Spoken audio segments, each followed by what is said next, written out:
If you're thinking about becoming a coach, I want to promise you one thing. Before you spend thousands of dollars and hundreds of hours getting an ICF credential, watch this video. Because the International Coaching Federation makes a pretty extraordinary set of statements on their website about why people should be an ICF certified coach, and I'm going to break them down for you.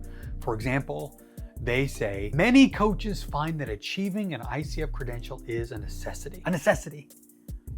And they have these seemingly strong statistics to back it up. 81%, 78%, 65%, 55 versus 27, all this stuff, more than 50,000 credential holders. And those numbers, they sound pretty convincing. In fact, when I first read them, I thought, well, geez, case closed.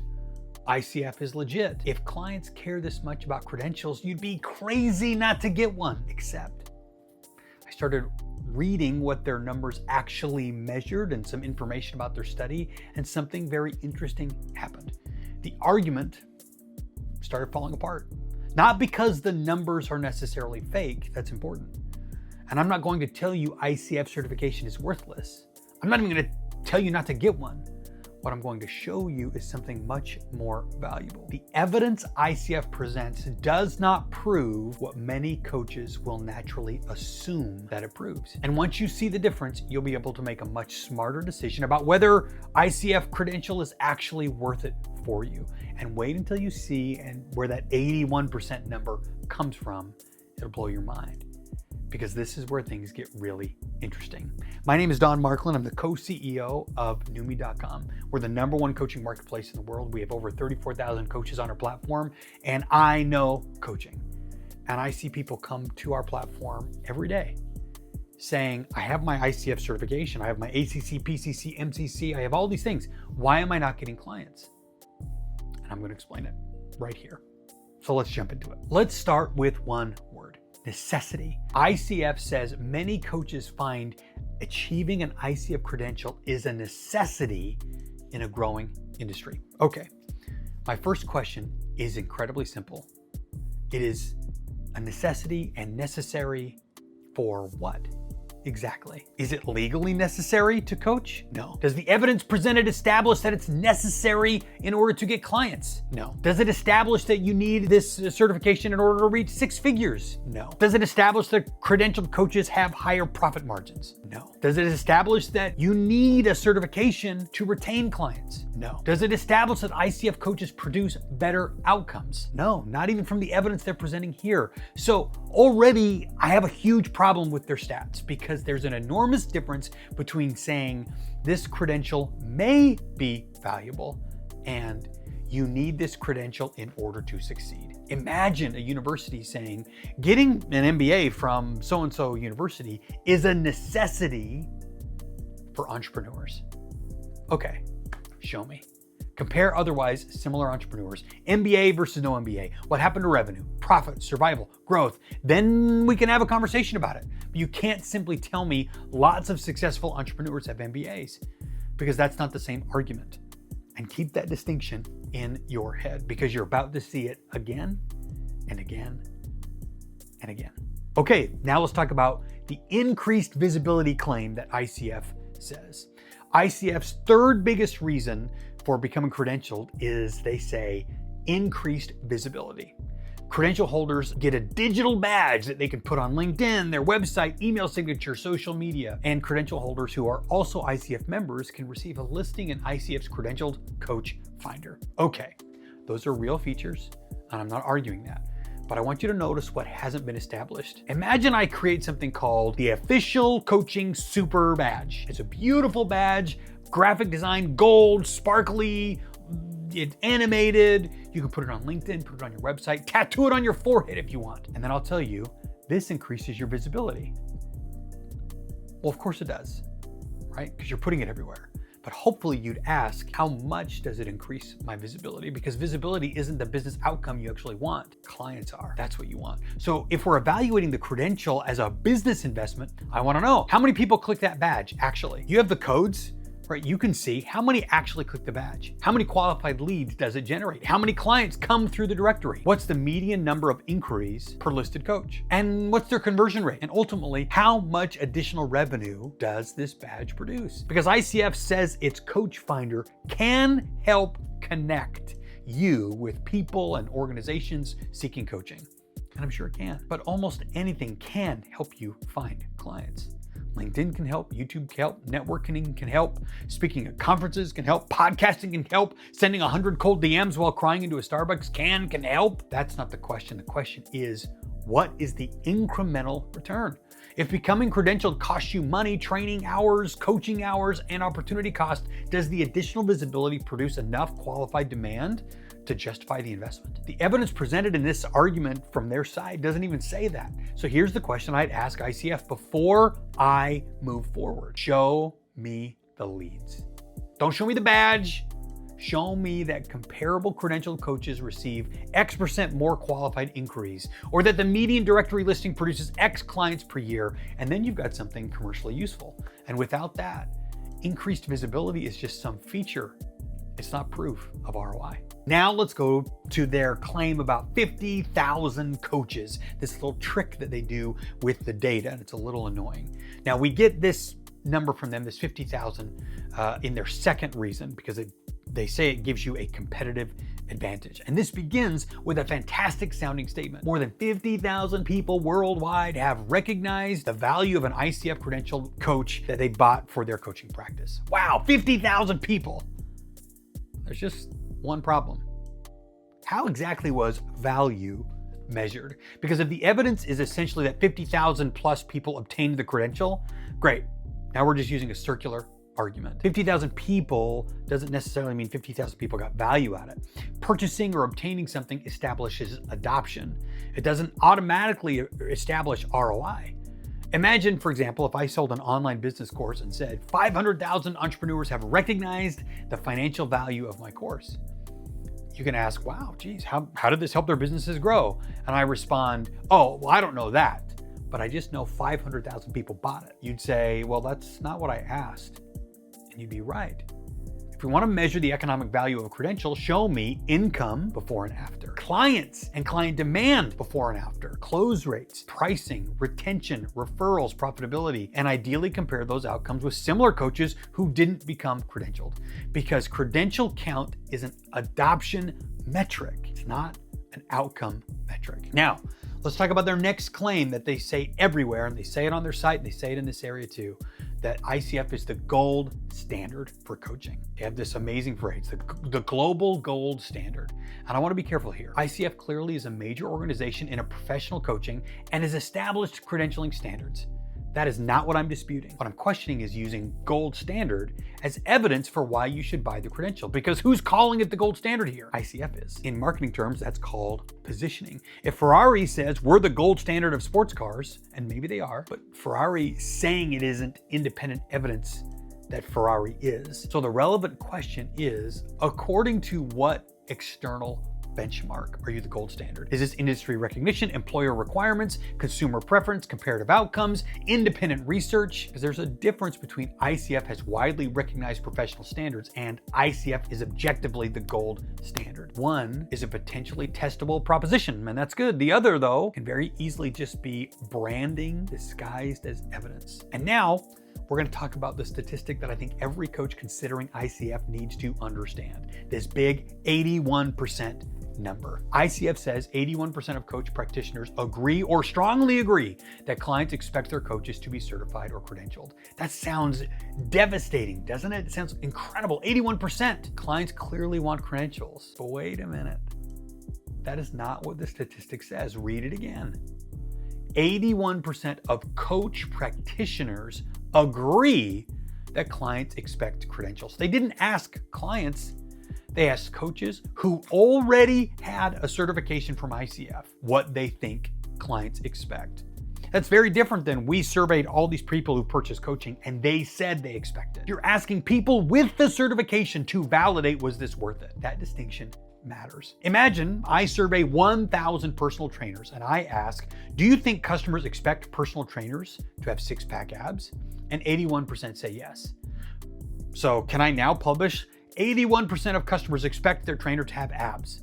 Absolutely not. I didn't ask the customers. I measured the seller's belief about buyer behavior, not buyer's actual preference. And that is definitely not buyer's actual purchasing behavior. So 81% does not establish that 81% of clients expect credentials. It establishes that 81% of surveyed coaches with a certification agreed or strongly agreed that they think clients expect certification. Still interesting, but it's answering a different question. And this gives us one of the most important questions in this entire video. Why use coaches' opinions to establish what clients want when consumer research exists? And then there's another problem hidden inside the wording. Notice it doesn't say ICF credentials. It says certified or credentialed. And remember that, because we're going to need it.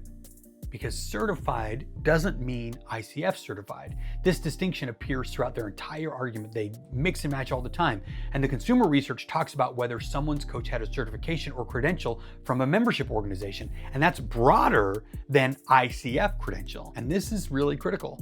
Let's say tomorrow we discover consumers strongly prefer accountants with professional qualifications. Does that automatically prove consumers specifically prefer one particular accounting credential over every alternative?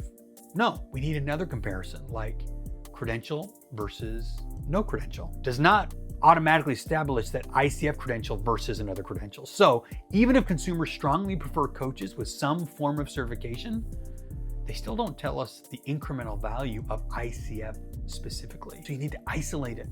ICF credential, alternative credential, no credential, compare all three. This is basic statistics. Otherwise, you're just taking evidence generally that, oh, we believe credentials matter. That is not the same thing of what they're claiming. And this becomes especially important when we get to what ICF claims is their strongest evidence. They say 55% versus 27%. These are important numbers I want you to know. This statistic that they have on their claim site got my attention. Among people who reported having a certified or credentialed coach, 55% reported being very satisfied. And among respondents whose coach did not hold a credential or certification, there was 27%. Now that's a big difference, it's more than double. And I wanted to make the strongest possible sales pitch for a credential. And if I wanted to, this is the number I'd lean on. I'd put it front and center. But now we have to ask the question that separates good research interpretation from just good marketing. Did the credential cause the satisfaction? From those percentages alone, we don't know. They just show an association. A credentialed coach, higher reported satisfaction. Interesting, it's potentially meaningful, but correlation isn't automatically causation. You know that. Imagine two coaches. Coach A has been coaching for 8 years, thousands of hours of experience, strong network, established business, lots of training, and then they become credentialed. Or Coach B started coaching 3 months ago, because their Aunt Susan told them, hey, you're a good listener, you really help people, you should be a coach. And they have no credential. So yes, clients might prefer Coach A, but was it the 3 letters after their name? Maybe it contributed, maybe it didn't. But there's an enormous confounding variable staring us in the face, the word experience. Credentialing itself involves education and coaching experience requirements. And yes, there's going to be a difference, but the people that they show the biggest statistical difference in, did they have more experience than others that didn't? Did they have more education, better background, different specialties, better established business? What was it? And those things could influence satisfaction too. Suppose, like for example, I discovered people who own expensive running shoes run marathons faster than people wearing ordinary sneakers. Can I conclude that if I want to be faster, I have to buy these nice shoes? No, because the correlation could be people that buy expensive running shoes already are serious runners. They're already having more experience. Their experience caused them to buy shoes and it helps them run faster, but it's not causation. Experience could contribute to both getting credentialed and producing satisfied clients. So what's the experiment we really want? Take coaches with similar experience, education, niche, coaching hours, pricing, geography, backgrounds, then compare credentialed and non-credentialed coaches. Even better, follow coaches over a long period of time. What happens when otherwise similar coaches become credentialed? Does satisfaction actually improve? Does retention improve? Do referrals increase? That gets much closer to proving the proposition of what coaches actually care about. Now, there's one more statistic I want to break down for you. They say on their claims that 65% of previous coaching participants said their coach had a certification or credential. Okay, good stat. What does it prove? that credentials are relatively common among coaches, and these respondents reported that they had it. And that's useful market information, but does it prove credentials lead to more clients? No. Does it prove that they lead to higher revenue? No. Better businesses? No. It's just showing prevalence. Now, if it proved that it led to more clients, if it proved that it increased your revenue, they would lead with that statistic outright. It's not hidden. It's not interweaved somewhere you have to find it. If that stat was true, it would be their most important statistic and they would lead with it. Imagine 65% of successful dentists in a survey also drove SUVs.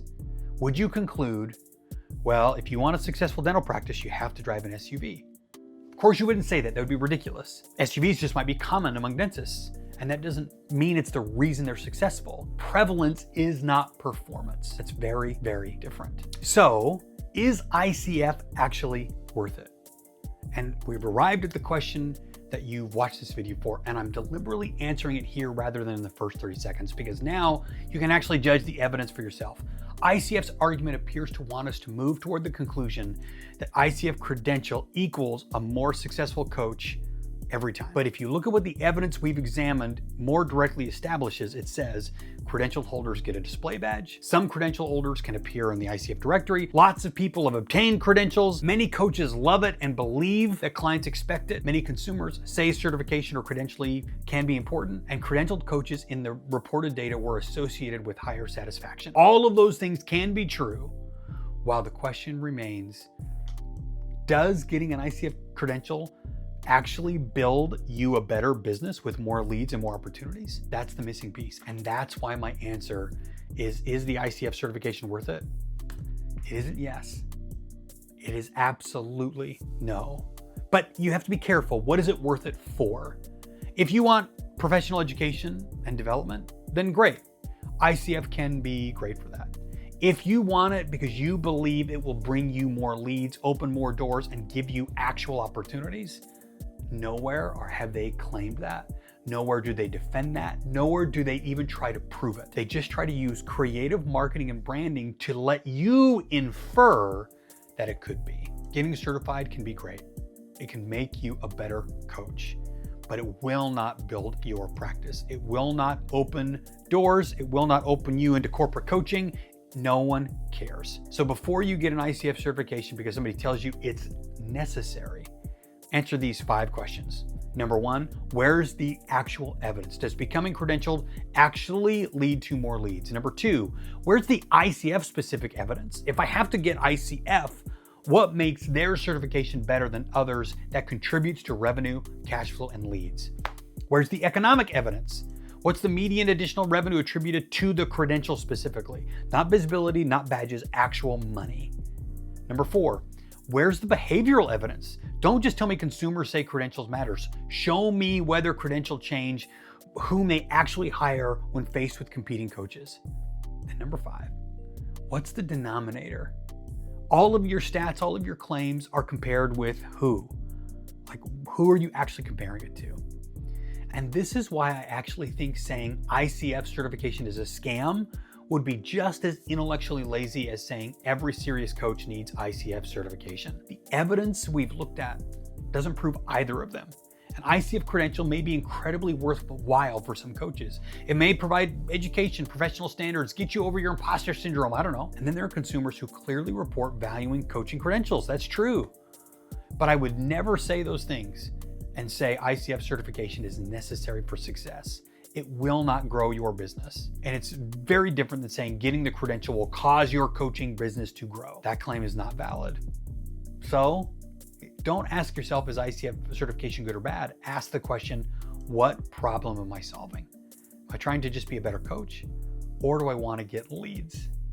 That's the difference. Remember, ICF is not ROI. As always, thank you for tuning into the channel. We're going to help you build your coaching practice. Leave your information below to talk about your practice, and we answer every one of the comments and weigh into it. As always, come to newme.com and get your own free listing, and continue to stay on the channel, like and subscribe, so I can help you grow your practice one client at a time.